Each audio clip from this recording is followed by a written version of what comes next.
Hi, it's Christy of So to Speak, and welcome to the Closet Series. Today, this conversation is for you if you are still on the fence of whether or not to start video conferencing with your team. If you're not really knowing, like, what's the point? Is it really that big of a difference?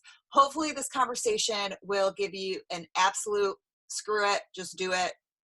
Let's go on whatever platform you want for video, and realize that it really does make a huge difference in regards to creating or maintaining that sense of belonging and community and culture among your team and organization. And this conversation is also for you if you're someone who had this like feeling of wanting to talk about something pre-COVID, and now it's like this ignited fire. It's like, I'm so ready. I just don't, and maybe you start backpedaling. This conversation hopefully will just give you that fire. Absolutely go for it, whether it's on video or whether you're preparing to speak to small or large number of people after we're on the other side of all of this, and just allow you to check in about being very service oriented and how that is a huge way to get over feeling self-conscious when you're speaking. Kit Pang is our guest. He is the founder of Boston Speaks, which is based in Boston. And he is a public speaking coach and trainer. He is just a super dynamic and incredible guy all around. He and I first met when we were 12 years ago. We were both teaching classes at a local upstate academy for kids, Arts Academy. Kit was teaching hip hop and dance, and I was teaching acting and writing classes. And we kept our relationship going strong, and here we are having a conversation about public speaking and communicating, and why is everybody making such a big deal about video? It's just video. So maybe if we don't make as much a big deal about it, more people will actually do it. So listen into the conversation about that. And my favorite part of the conversation is when Kit compares public speaking to cooking with love, and how important it is to be giving out from whatever you're saying from the same place as if you were giving someone a plate of cookies that you baked. It's a pretty awesome analogy. So without further ado, please sit back, relax, and enjoy our Back to conversation. what I said earlier, embrace that this is a good chance to lead the new normal. Mm-hmm. Either you can be stuck and say, hey, I don't like it. I don't like it. And keep on saying that until this is over, or you can do something about it. Because if you are just saying, if you are saying, man, I'm so frustrated about this technology. Oh man, there's no human connection. Oh man, it's not the same. We're just saying the no's and the can'ts instead of trying to improve this. Mm-hmm. But of course, we are stuck in the situation. When we're stuck in the situation, it's hard to see. But it's how can we keep on improving on this side? Absolutely. And improving in what I'm hearing too, which came to mind, was like realizing that you're not alone. Like when you're in the team, you guys are all improving together. So when you show up, like if you look at it like, I'm going to learn this video platform, whatever your team is choosing for them. Not even really like, yes, it's a bonus for you because you're learning something new and it can be advantageous in many different ways, but also you're learning it for them to show up for them. Yeah, and I think one of the best things that you can do on a meeting as a leader or participant is to throw in an exercise where you, Christy, or the audience listening, you can feel something and do something on the other side. For example, if I say, Christy, can you put your hands together like this and take a deep breath? Okay, even I don't care how silly the exercise is. The reason I'm bringing this up is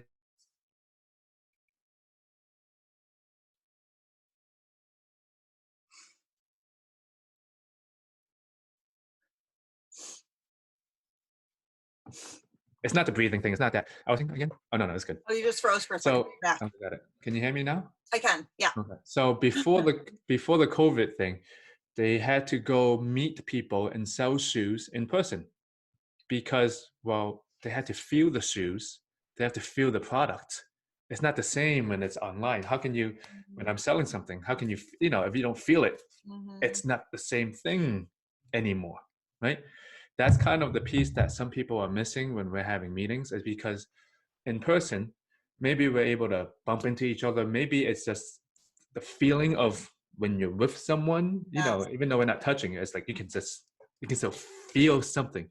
Mhm. So something to make everything more human is we need to do exercises that will make us literally feel something uh, Mhm.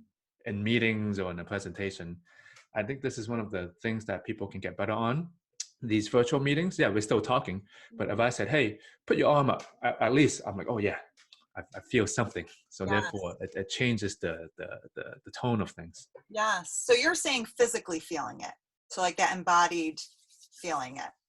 I think that's the easiest way. Yeah. To transition in. Yeah, yeah, yeah. You know, one thing too is I just did this with a team was I gave them the prompt before we met up, but I had them choose for the warm up, and it was kind of a train the trainer thing because they're the executive team and they're there to be like the captains right now, and it's like we all, especially the people who are considered the stereotypical leaders, we all need to be able to feel that we're being supported too. And so right now a lot of people who are in that classic leadership role in organizations or not even at home as parents and everything, it's like that, okay, I have to keep it all together and I'm the person that everybody's coming to. And so the point is like having the team come together. What I gave them as a prompt was for them to bring a picture of something that mattered to them, Hmm. or they had the option to come in and share,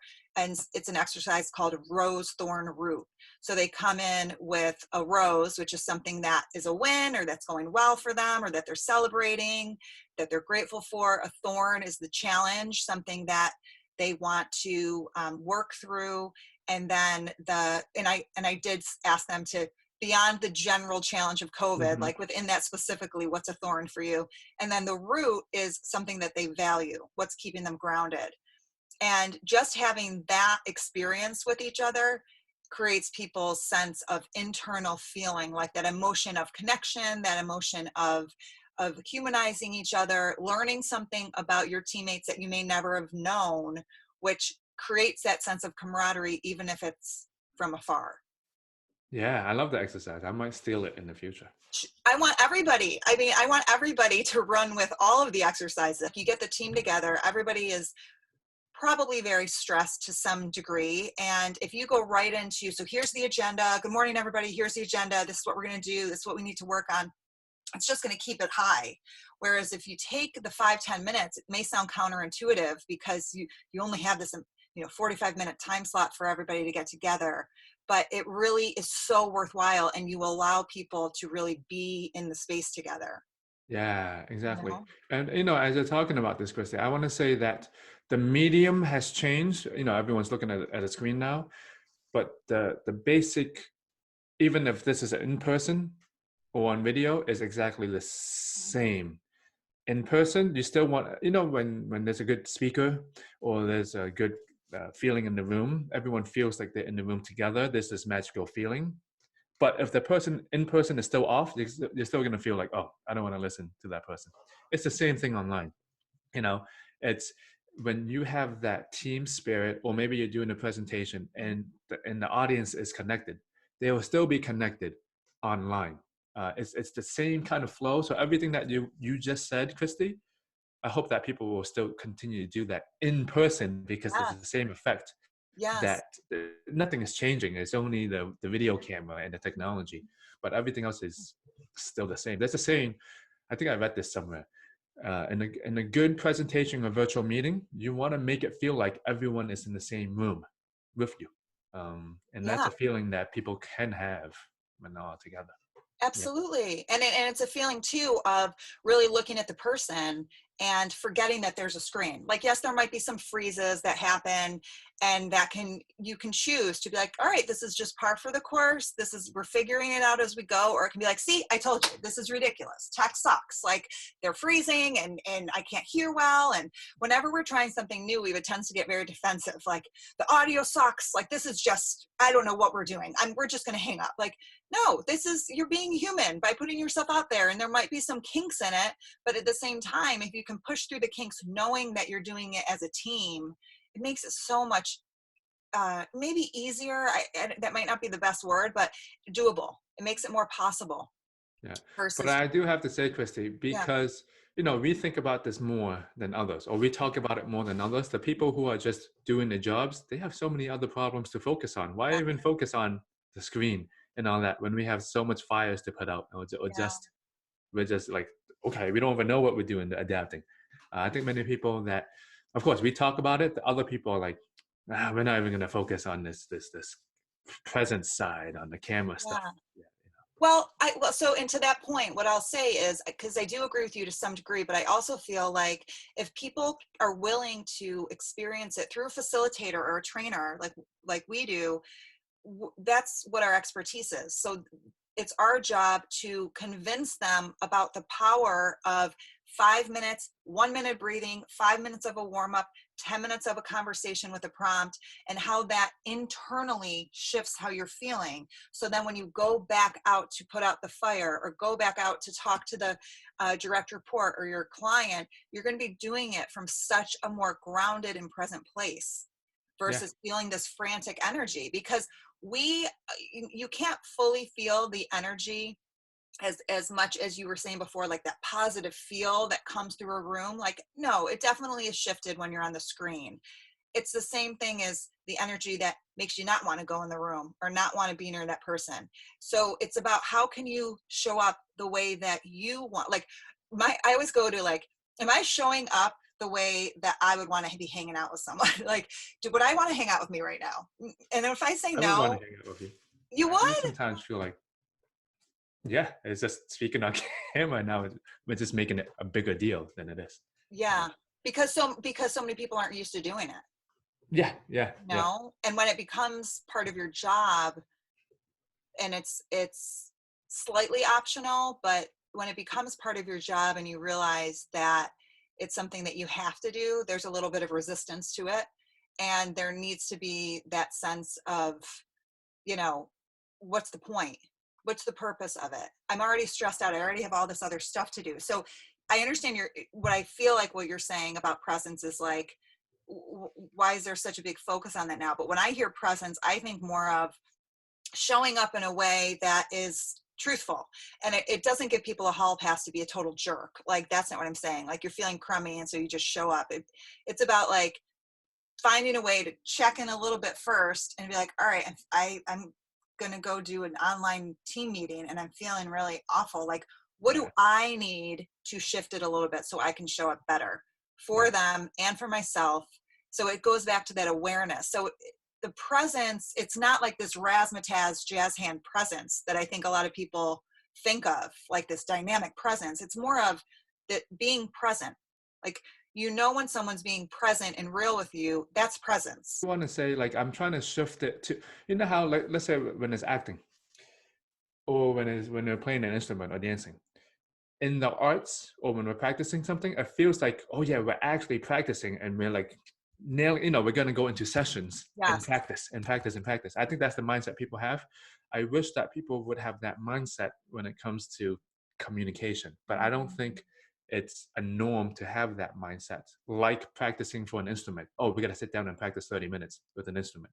For communication, it's not like that, but it should be like that. That's all I'm saying. Yeah. So how can people dip their toe in so that and why? Like, why is it so important that people do practice more? That's how we get better. That, that's it. I mean, and I'm saying I feel like a fraud too, because I never did treat it that way. But as we're saying this, I do want to treat it that way. As you can see, like when I was in the dance studio, I would just work on, like the wave, the arm thing over and over and over and over and over. But when it came to communication, I'm like not. Yeah, I would memorize stuff when it's a presentation, but like some techniques stuff, I'm not like over and over and over and over. But it should be that way. It could even be that way when we're looking on camera now. Just look at the camera. Look at the camera. Don't look whatever it is. But I think it's that bigger mindset that's not there. But I think just talking about it will help people feel like, oh yeah, this is kind of like an art form that people should take into consideration. Absolutely. And exactly. And like an art form, it's showing up and practicing it so that you get better. It's not like everybody's going to be a natural speaker. Even the speakers who you may love watching, if you go back into their history of how they became a speaker, chances are they may have had major stage fright. And they just practiced enough, and they got really clear on why they were speaking, what was their message, right? Like once you get really clear and understand what your message is. Simon Sinek, giving a shout out, he's been in the space of this for so long, right? This why. It's so clear and it's so true that if you can get really solid about why you're showing up and what your message is, your chances are, I don't want to say it will completely go away, but you won't be as self-conscious about it because your message is so much bigger than you. Yeah. Yeah. And I think it's going back to when you're saying your message, I think other people should start thinking about their audience more instead of themselves. Mm-hmm. So, but it's good to think about ourselves. But what I am saying is maybe most of the clients that you might work with or I work with, they might be saying things of, how can I get more confidence? How can I be better with my voice? How can I get my message across? Mm-hmm.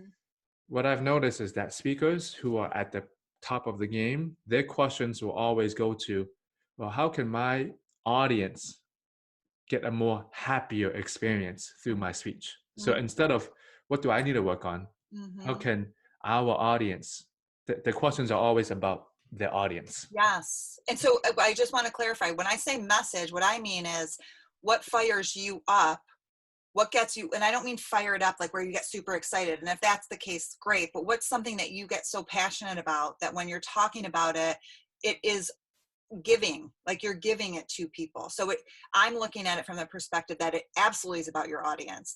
Like your message is for them. So knowing that you're giving something to someone, I don't want to say you forget yourself, but you're more likely to show up and do it because it's bigger than you. It's for other people. It's not just, how am I going to sound when I say my message? And is my message going to, like, you're going to do the practice work behind that. But I think the first step is really getting clear on why you're even. So I'm interested, Christy. So how did you come to what you're doing now? What's your why behind what you do? So what I'm doing with this series, or No, not the series. When you're teaching like communication. okay, yeah. So the organization. So I do two. So I do the presentation Yeah. coaching, and then I do organizational coaching and training. And for the organizational training and coaching, like self-awareness was a huge part of it. How are we showing up, and how can we have a little bit more power over the choices that we're making versus being in default mode? And how can we contribute to make it a more harmonious work environment?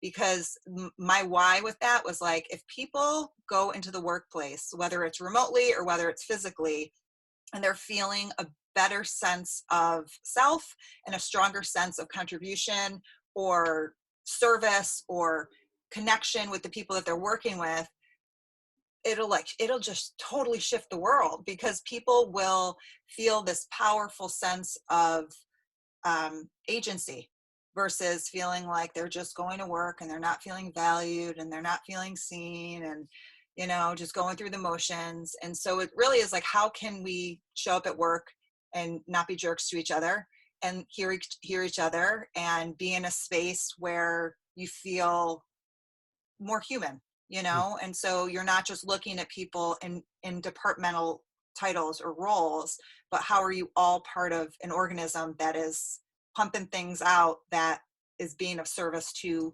your community, your state, the world. So it's from that place. But I feel like you do that too, like the work you're doing. What's your why on that? I feel like it's similar. I think it is similar. I started what I'm doing because in college, I'm not sure if I ever told you, in college, I did a public speaking competition. And that was the moment when I felt like I was in the zone because I practiced my butt off. It's more than my thesis and all that stuff. And when I got on stage, I felt like because I practiced so much, the words were just flowing out and time slowed down. And I can look at people in the eyes and they were nodding, they were connecting. And so it was that moment that I wanted more of. Mm. So I feel like public speaking is kind of like teaching people how to cook. You know, when people cook with love, the food comes out better. So it's also teaching people how to like speak, but they enjoy the process of speaking, so that what the message that it comes out, it feels a lot more confident. Yes. It tastes better, but it's Yes. that process of when they're cooking or when we're coming up when we're speaking. It's the way I think that makes me feel that I want people to have more of that, those moments. Mhm. I'm Yeah. hearing big time energy, like the energy that you put in when you're cooking with love, the energy that you're bringing into a space. That's Yeah. that's a similarity of what I was saying too about my why. And so that's why I felt like it was similar to yours Yeah. for Yeah. sure. Yeah. It's like Yeah. Yeah. shifting that energy, you know? How are we showing up? And it's not about always like it's not this pie in the sky Pollyanna positive thinking approach. Like it's not just that, but I call it grounded optimism. It's being realistic, but it's also being optimistic for what is in your control of what you can do and when do you need to listen to yourself and maybe not do. And it's always a flow. It's a give and take, but it's so important to be able to show up in a way that you're more conscious of than just being at the mercy of living your life in this autopilot mode, you know? Yeah, and I think those are the times when people need to be reminded of over and over again.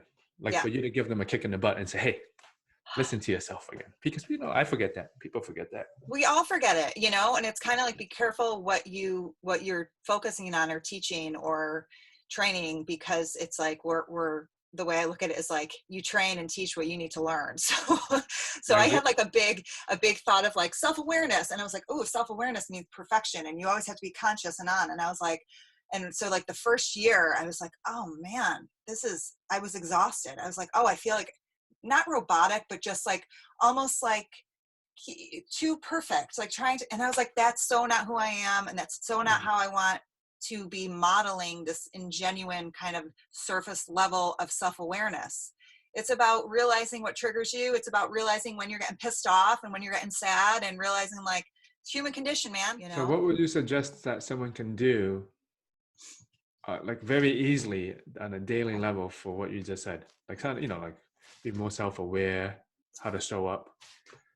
Um, honestly, what I do in the morning, so at this moment I'll give it may be a different advice after we're not social distancing, but at this moment everybody's day to day has changed and you don't have as much time to maybe do practices that you would usually do. Like I would usually have more space to be alone and the introvert in me loves that. I have like a pretty equal extrovert introvert, but the introvert in me like, okay, I get to breathe, I get to have a little bit of space, and that's not happening as much at all, really. And so what I do is I'll sit in bed, and a lot of times my kids are in bed with me. They'll sleep with me at night, and so before I even wake up, I will just put my hand on my heart, and I'll just take 5 deep breaths, maybe 10 deep breaths, just to check in. And lately, there's been gratitude there, but there's definitely been fear. There's definitely been a little low energy, maybe a little depressed, during certain moments. There's been anxiety. Um, and I, Mm. when I'm really on, I, if I'm feeling that, I'm able to pay attention to it and then see how I can just shift it even a little bit so that I can lift my energy up a little bit more so that I can start my day feeling just a little bit more empowered. I feel like so many of us right now are feeling this sense of powerlessness and helplessness, and it can be really toxic, and it can also be like quicksand. It's hard to get out of that. So I try the best I can to take like 5, 10 deep breaths. And it sounds so simple, but it's really not because you have to remember to do it. And you have to really pay attention to what you're feeling. Like it's not like I take that 5 deep breaths and then I'm like, oh, this is wonderful. Now I'm going to wake up. And sometimes it is like that. But recently, within the last like week or two, there's definitely been anxiety there. And there's definitely been a bit of maybe fear or maybe a sense of just overwhelm. Like there's so much to juggle right now. And so, yeah. Yeah, and I think a lot of people might be going through the same stuff, as you're Mhm. saying that. But it's good to be aware Yeah. of how we're feeling. Yeah, Yeah. that's Because a good one.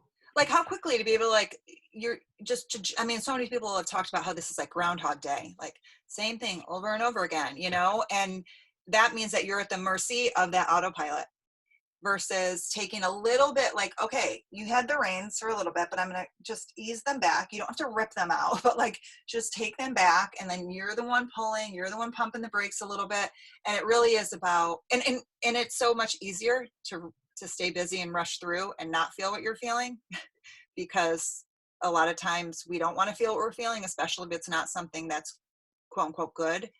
But I just sense, again, going back to what we were talking about, like knowing your why and being of service, I look at it like I'm leading by example. My kids are with me so often that if I'm in this frantic mode, it's that's what they're going to remember. And one thing that I recently heard, which I'm really excited about. So tomorrow night, this is going to air. Our conversation is going to air after it. But Uh-huh. tomorrow night there is a webinar with the organization Girls Leadership. One of their co-founders, Rachel Simmons, is going to be speaking, and one of the lines they had in the blurb about what the webinar is about is that the one thing so it's about parenting during COVID, Mm-hmm. and one thing that they said that your kids are going to remember about COVID, like the one main thing they'll remember is how they felt during Oh, COVID. that's good. That's And I good. was like, I just got the chills again. Like, I was just like, wait a second. Yes, your kids, but also your organization, like your team, it goes beyond that. Like when you're in the space with people, you are a contributor to how people are feeling. And so we are responsible for how we show up and how we feel for sure. But if you're leading a group, there is that sense of responsibility of creating and they say that the energy trickles down. So it is up to us as leaders to be able to check in, take the 5 deep breaths, or if that's not your thing, some sort of practice that allows you to check in with yourself, see how you're feeling, being honest about how you're feeling, so that you can show up in more of a trusting and honest way for yourself, for other people that you come into contact with, because that's There's one huge, last thing right? with Yeah. empathy. It's exactly going back to what you were saying.